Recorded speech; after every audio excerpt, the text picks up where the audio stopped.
Greetings, students, and welcome to Week 10, where we explore credibility, evaluation, and truthiness. Our agenda for this week is to explore credibility in traditional and in user-generated information ecosystems, to explore the role of the information professional in assessing truth. We'll be evaluating some of our strategies for evaluating user-generated content. We'll be beginning our discussion of the jigsaw activity of Steven's book, Finding Reliable Information Online. And I'll introduce the discussion of the verification handbooks that you'll also have in our online discussion. So our essential questions this week are: how do we negotiate truth in a user-generated information landscape? What questions should we ask about new information formats? And in what ways is authority constructed and contextual? Let's start by going to Stephen Colbert, who'll explain the word truthiness. Truthiness. Now, I'm sure some of the word police, the wordinistas over at Webster's, are going to say, hey, that's not a word. Well, anybody who knows me know that I'm no fan of dictionaries or reference books. They're elitist, constantly telling us what is or isn't true or what did or didn't happen. Who's Britannica to tell me the Panama Canal was finished in 1914? If I want to say it happened in 1941, that's my right. I don't trust books. They're all fact, no heart. And that's exactly what's pulling our country apart today. Because face it, folks, we are a divided nation. Not between Democrats and Republicans, or conservatives and liberals, or tops and bottoms. No. We are divided between those who think with their head and those who know with their heart. Indeed, truthiness was the 2006 word of the year. And Wikipedia defines it as a quality characterizing a truth that a person making an argument or assertion claims to know intuitively or from the gut because it feels right, without regard to evidence, logic, intellectual examination, or facts. And this is an issue that we face in a world where information is so readily available. People do settle for what we call truthiness. And Stephen Colbert wasn't the only one to reference this kind of pervasive feeling.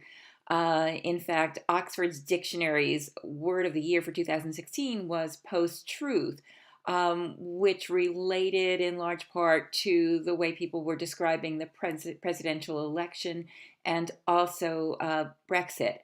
Oxford Dictionary has defined post-truth as an adjective defined as relating to or denoting circumstances in which objective facts are less influential in shaping public opinion than appeals to emotion and personal belief. In addition, one of the results of the prevalence of user-generated content has been the increase of what folks are referring to as fake news. And these are viral news stories that really present bogus information. We saw them very heavily during the 2016 presidential election, coming up on sites like Facebook and Twitter.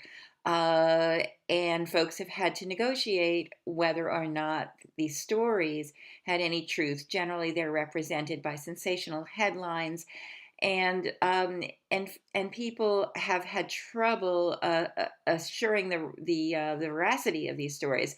And in later slides in this lecture, you're going to see some strategies for checking credibility.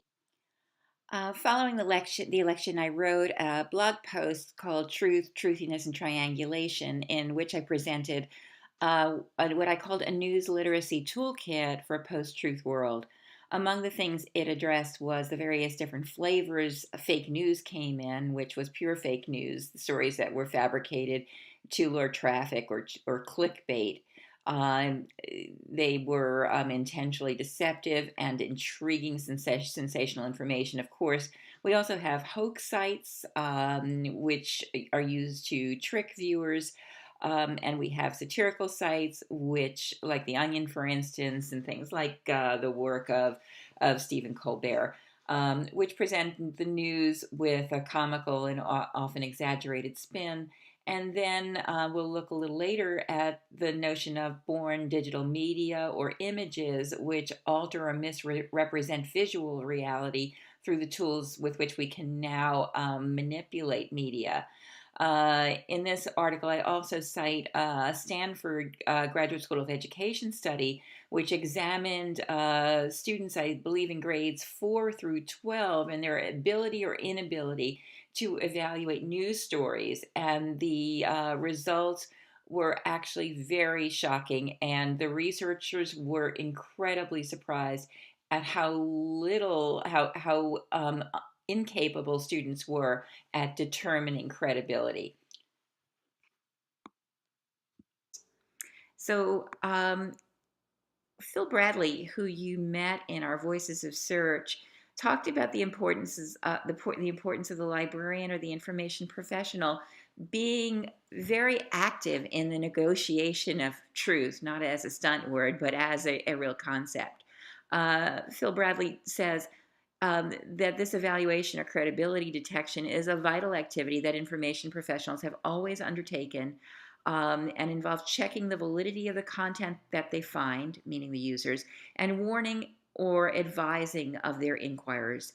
The publication date of a book, the bias of a newspaper, the expertise of the author, respect accorded a journal, the number of citations for the article are all standard criteria that have been used on a daily basis and, of course, are still used.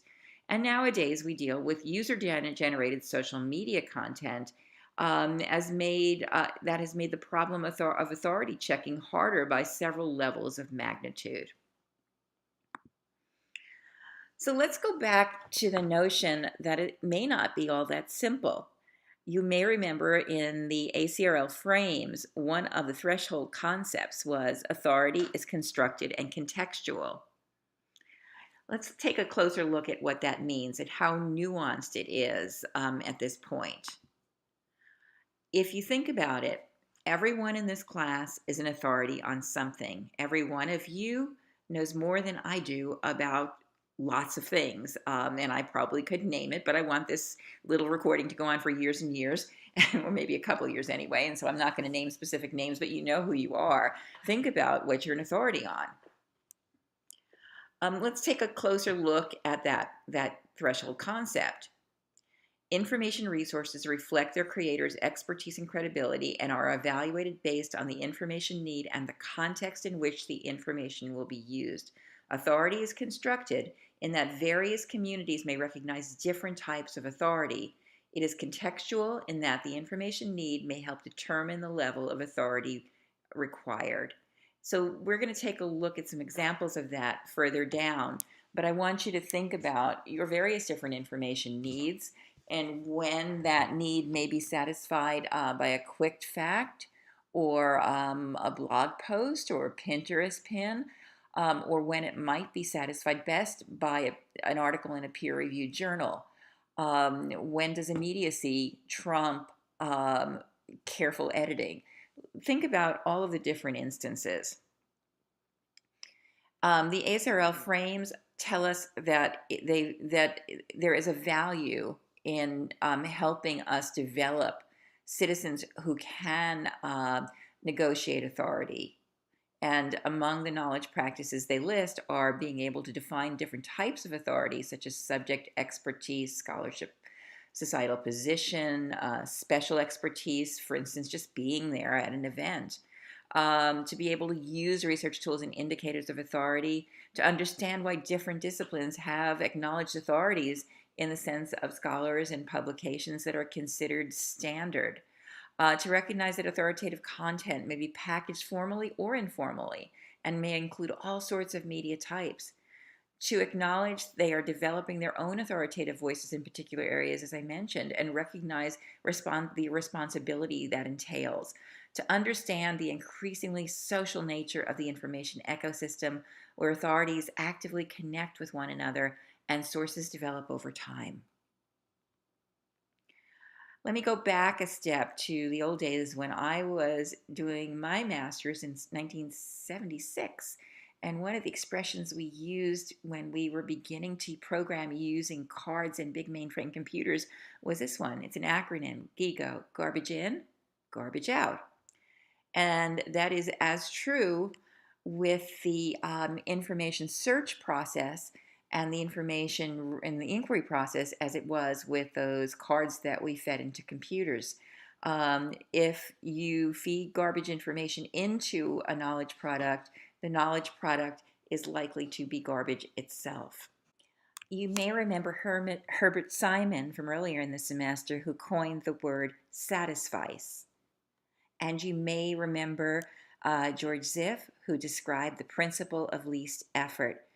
Both of these theorists talked about users' lack of interest to going the extra mile when average work would do or satisfice. And there are a number of reasons why, as further researchers have found, and you'll see those sources on the right there, users tend to limit themselves on purpose. They lack patience for more complex information needs and prefer quick answers. They underestimate the size and the scope of the information landscape. They try to make Google fit all their needs. They use skills from high school and seldom make changes in the skills that they've developed as habits. They overestimate their information fluency skills, that's usually called self-efficacy. They struggle with keywords and search strategies. They haven't developed fully formed research routines. They struggle to understand research assignments and the process of intellectual discovery. And when they move from high school to the university, they worry about navigating a library that is much larger than the one that they're used to. Before we move forward, let's look at some vocabulary, and much of this is from the Stebbins book, Finding Reliable Information Online. You will probably be familiar with a number of these terms like virality, when information or media circulates rapidly from one user to another, and this you can see in memes and popular YouTube videos. The term echo chamber is related in some ways to Eli Paris's notion of filter bubble. An echo chamber is a situation in which information, ideas, or beliefs are amplified or reinforced by transmission and repetition inside an enclosed system where different or competing views are not provided. I find myself in an ecosystem on Twitter often because I tend to follow people and people follow me, and often we share the same ideas, so the same ideas are going around over and over again, and I'm always thinking that I'm right because that's all I'm hearing. Disintermediated information refers to the very common occurrence of the elimination of the intermediary in the supply chain between the producer and the consumer. So what happens when we eliminate the value that had always traditionally been added by publishers, editors, librarians, educators, scholars, and others. So the folks who are at home Googling and using Wikipedia and YouTube are people who are working with disintermediated information. There are several other behaviors that relate to credibility assessment. Another is herding behavior. And that has to do with information rating systems like the ones we find on Amazon and other places like Goodreads. Studies have shown that people are easily influenced by the ratings of others, especially when those ratings are positive. We'll likely be involved in triangulation as we work with users, patrons, and students, and that's the mixing of data or methods so diverse viewpoints can shed light on a topic. Triangulation can also be used to describe getting a variety of different sources to take a look at those diverse viewpoints. And then finally, in terms of our vocabulary, you should be aware of trolls. And you may already know about trolls, people who post comments on social media or other websites specifically designed to stir up trouble. We'll likely be involved in triangulation as we work with users, patrons, and students, and that's the mixing of data or methods so diverse viewpoints can shed light on a topic. Triangulation can also be used to describe getting a variety of different sources to take a look at those diverse viewpoints. And then finally, in terms of our vocabulary, You should be aware of trolls, and you may already know about trolls, people who post comments on social media or other websites specifically designed to stir up trouble. A number of those terms will be reintroduced as you look at your chapters for Stebbins Finding Reliable Information Online. Let's also stop and take a look at some of the strategies that we use to evaluate credibility. Some of these are popular at K-12 and the university level. Very familiar is the CRAP test, often with one A, sometimes with two A's, which asks users who are trying to evaluate information to evaluate it in terms of the criteria of currency, relevance, authority, accuracy, and purpose. Kathy Schrock, who, as again, I think I mentioned, is a Rutgers grad and a good friend, came up with the 5 W's of website evaluation: who, what, when, where, and why. This might be a really good one for K-12. Recently on Knowledge Quest, a librarian shared an idea for middle school credibility assessment called the FART test. Is the site friendly to the eyes? Does the author have authority? The R is the information repeated elsewhere, and the T is the information timely? You can make some decisions about which ones will work best for you.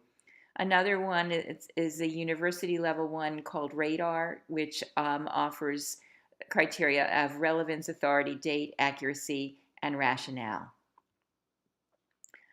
A friend of mine, David Warlick, has done a lot of work in evaluating information online, and he discusses that the checklist that folks have, and sometimes these acronyms, don't really look at the context, and he suggests evaluating information from the perspective of the information itself and the source. And a quote from him is this whole notion of context, this goals-based approach. From the standpoint that David suggests, we would not ask, is the author qualified, but what aspects of the author's background help me accomplish my goals?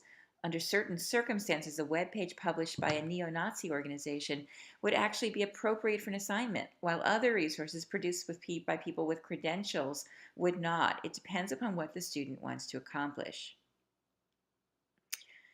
So let's move from these activities to kind of thinking about what truth really is, what it looks like. Clearly, we won't have an app for truth determination because of its contextual nature. And because it really, the notion of who an expert is really shifts, as we mentioned earlier. You guys are experts on a number of things, but maybe you're not yet recognized, or maybe we don't know you in the context of that other expertise. Our notion of what a primary source is shifting. It's no longer like the Constitution of the United States only, but it might be, a primary source might be a blog post. But again, it has to do with the information task and the context of the information need. Some new forms for primary sources are this one, for instance. There's a number of websites that are like this. One of my favorites is Eyewitness, which collects the voice of Holocaust survivors and was very conscientious about ensuring that these voices are not lost before these elders pass away. So this is an example of very credible primary sources that are vetted by the Shoah Foundation. But we're seeing, as we mentioned earlier in the course, the arrival of citizen journalism and citizen science, and folks who are on the spot with their cameras and their pens and their iPads and their phones, being witness to news. And we need to decide from what lens are they seeing a situation. But their coverage is fueling traditional news agencies in a 24/7 news cycle. And so we need to evaluate these citizen efforts as well. When the Japanese tsunami hit, one of the interesting stories that came out a few years back was finally a first responder's blog was translated into English, and this nurse who was on the ground as a first responder was offering a different kind of lens on the tragedy. And I absolutely believe in her as a primary source, and one that was credible at that time. A young woman who was blogging in Iraq became really popular way back in 2007. She gave us a different voice about what the Middle East was looking like from the point of view of a young woman, which was a point of view that was very important to my high school students. On the other hand, the young man who was, or the gay girl who was blogging in Damascus turned out not to be a gay girl blogging in Damascus, but a guy from the Midwest who was straight. He did the blog to illuminate the story for a Western audience, but it was a fraud. It was fiction with some elements of truth or truthiness. What is the role of Twitter in our information source, and how do we evaluate tweets?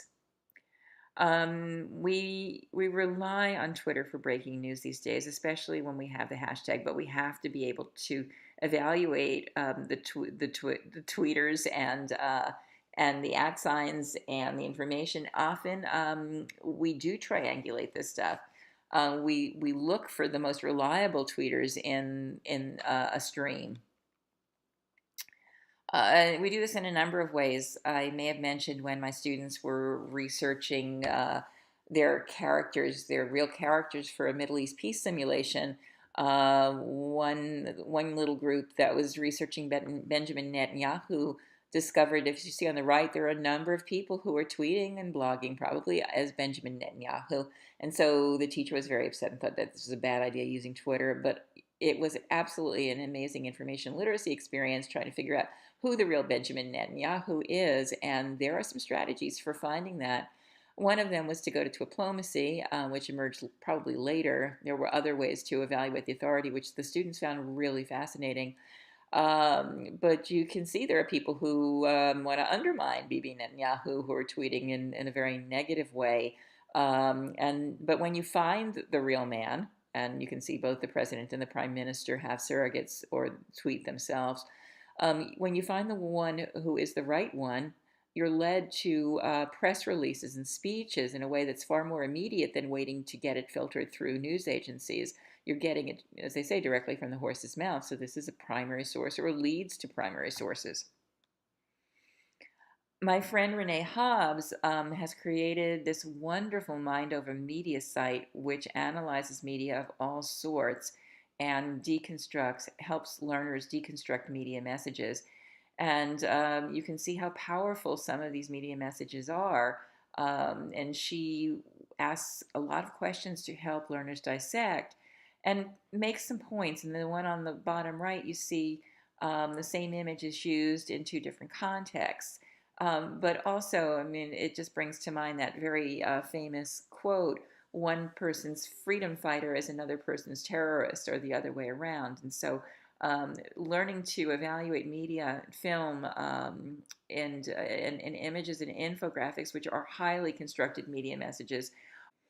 This is the LibGuide that I did for my students on credibility and evaluation decisions.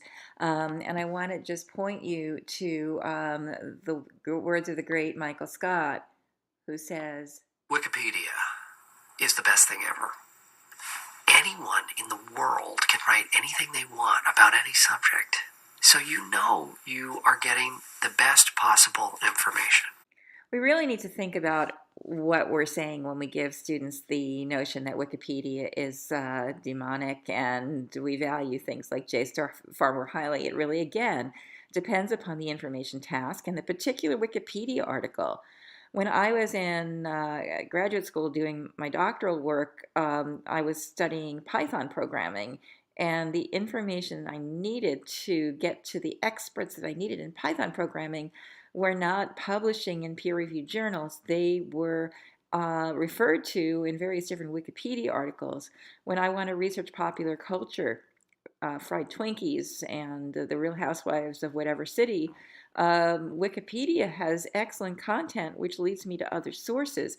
JSTOR doesn't have that.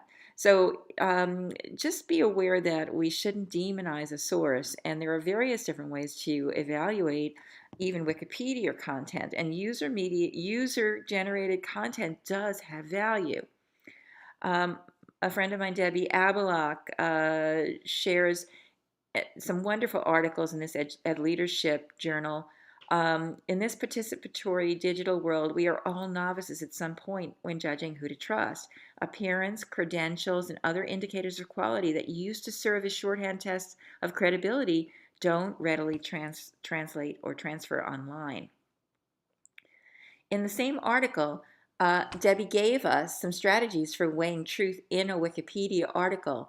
Longer articles with more citations and more contributors are typically more accurate than shorter ones. Look at the revisions. You can actually click on the WikiTrust tab, and there is some metric for calculating the extent of revisions. Some articles have small bronze stars. I didn't know this before I read Debbie's article. On the upper right-hand side, that signal that the Wikipedia editors consider it a polished article of high standard. And then, of course, you can always look at the conversation behind the article and the patterns of editing, and you can go into the dashboard and see how the knowledge is constructed. It's a great activity for students. Students can even get into an article if you're working with students, and maybe I should do this with you guys, and actually have them comment and update and add sources to an article in Wikipedia. Credibility decisions relating to news have been kind of critical lately. The Atlantic called to task a number of news agencies who were using user-generated content in reporting on Hurricane Sandy. These images and videos were viral. Often the videos and images were faked. Some of them were born native images. They didn't really exist. They were completely doctored or invented. And so this was really an eye-opener for journalists and many of us in the need to evaluate news content. Some strategies for evaluating news content, and in this case, rumors, urban legends, folklore, and myths, are Snopes.com. And this is a place where these crazy ideas and claims are archived and fact-checked and debunked in many cases. Similarly, there is this thing called Hoax Slayer, and you can figure out what's going on recently, and there's a number of archives there that identify hoaxes. If you're looking to see the credibility of a charity, there are a number of sites that allow you to do that, including Charity Narrator. And you can see in many cases how much of the percentage of the money collected actually goes to the people in need. Similarly, you can go to a number of sites that evaluate the credibility of an individual. You can check for their Clout score, and that score is measured in a variety of different contexts, and you can see that people, and honestly, I'm not an expert in these things, so this is not necessarily all true, so you can take your Clout score with a grain of salt, but it is a beginning to understand who's who and who has influence in which areas. Phil Bradley talked about this, I believe, in our interview, if not in some of his writing. And he is an expert on search. And let's just see, I probably didn't grab that part of it, but you can see he's an expert in information science. So Clout is just one way, and I would absolutely triangulate Clout. It is not a perfect metric. Another one is social metric. You can type people's names. Social mention. You can type people's names in social mention. You can look at them in terms of where they're publishing and how often they've published or how recently they've published. And you can get some information, including sentiment, passion, reach, how positive or negative they are, or how people are positive or negative about them, what keywords they use in social mention. You can also look at who owns a domain. This has become important in a number of sites, especially sites with propaganda. The MartinLutherKing.com site is owned notoriously by a white supremacy organization. If you work with K-12, I highly recommend you take a look at Debbie Abelock's Show Me modules, where she asks students questions about media literacy and born digital images. For instance, the canoe there with the baby is scary looking, but it really isn't real. And when you start asking students to take closer looks at these things, you can see that there is no reflection for the canoe, and there's a number of other clues visually that prove that that is a doctored or born digital image. These are just some examples of the Show Me modules that can easily, they're free and they can easily be embedded on library websites if you want to use them in instruction. Similarly, you can do all sorts of activities with students if you're working K through 16. One thing I did was have my students evaluate the authority of an infographic. Very often they are constructed by profit-making institutions or groups that want to sell a particular point of view. And you can use a hyperlinking tool like ThingLink to annotate and put better sources around these media messages that are very highly well constructed, called infographics. You can also annotate videos. So one of the students I had, one of my student projects was do a pop-up MTV style video around a public domain propaganda film of the 1930s and 40s. In this case, actually, we looked at the 70s and the Iranian hostage crisis. But students could evaluate these and really put their research in those video annotations. Speaking of annotations, I think the silver bullet for credibility and when you're working with young people is simply having them annotate their sources. If they answer a few questions about their sources, they're less likely to use crap in supporting their thesis or in working on their inquiry. And there are the links there to the ones that I created for high school. And here's a little bit of closer look on the criteria I asked them to address in annotations. For younger students, simply by asking 3 questions in an annotation, a very brief one: who wrote it, why did they write it, and how does it help me answer my questions or make my case?